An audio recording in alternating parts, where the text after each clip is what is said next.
Alhamdulillahi Rabbil Alameen, as-salatu was-salam ala ashrafil anbiya wal mursaleen wa ala alihi wa sahbihi ajma'in, amma ba'd. Assalamu alaikum wa rahmatullah, brothers and sisters. Praise be to Allah, peace and blessings on His Prophet Muhammad sallallahu alaihi wasallam. I wanted to say a few words in regarding to lots of debate and comments going on around the issue of burial versus cremation. This is a debate that's taking place. Certainly a decision's being made, it seems, on Tuesday by the government. The paper's already out, and I'm sure you've heard about it. There's a clause in there regarding giving powers for the government and councils, and in Leeds Council already have taken a position on this, in forced cremation for all the corpses or dead bodies that die after coronavirus, irrespective of religion and choice. So I don't want to talk too much about the fiqh of washing, ghusl, salatul janaza and burial, etc. That's for a later time. For this moment in time, I wanted to say that on this issue of cremation, certainly a few years ago when the Ebola virus was at its height in some of the African countries, and with Ebola virus, it was very lethal. The death rate was around 50% or more. So 50 out of at least every 100 people infected died, that means. And it was certainly infectious more from touch and bodily fluids, blood, etc., and more towards the end of the infection, including the dead bodies. So at that time, I was involved as well, and we gave a fatwa at that time, as did other ulama, about the allowance under medical grounds of cremation of the bodies.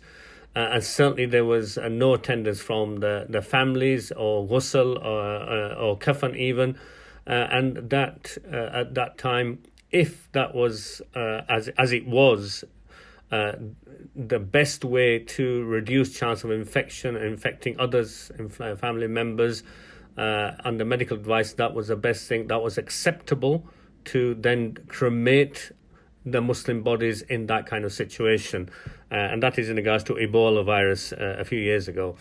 The situation now with COVID-19 is slightly different. The reason for suggesting cremation of all bodies is not to do with the lethalness of the infection, etc.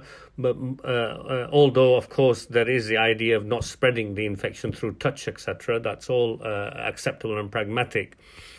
The issue to do with cremation, however, is more to do with logistics, it seems, i.e.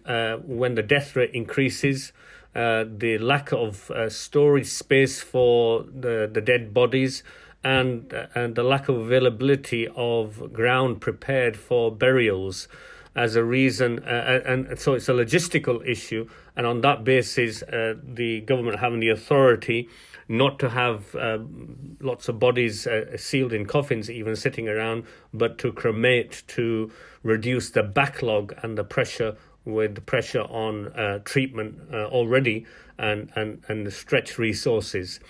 However, this can be overcome with especially cooperation from funeral services and Muslim funeral services and others, perhaps even masajid, and in preparation over the next few weeks, getting the grounds and the places ready, preempting the increase in death rate and burial by getting grounds ready in the graveyards and increasing the storage capacity.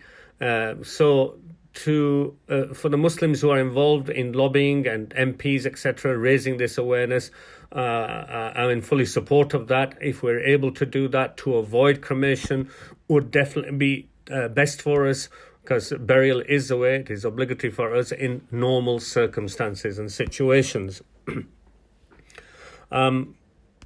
However,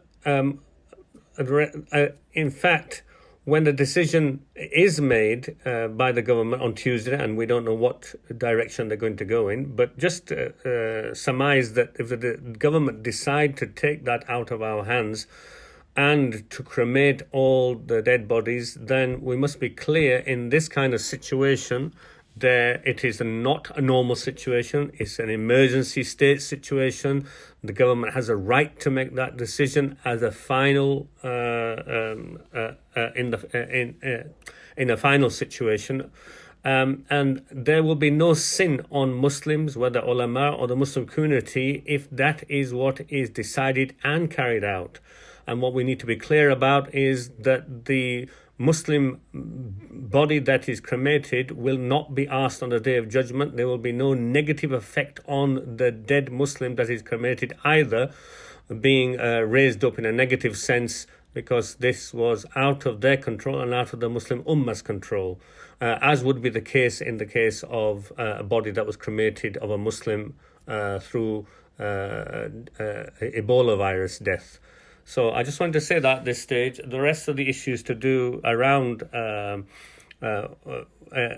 fiqh and understanding of washing of a Muslim deceased, the kafan, the salatul janazah and burial, we'll talk about after Tuesday, inshallah, when we can clarify the situation further. Barakallahu feekum. Assalamu alaikum wa rahmatullah.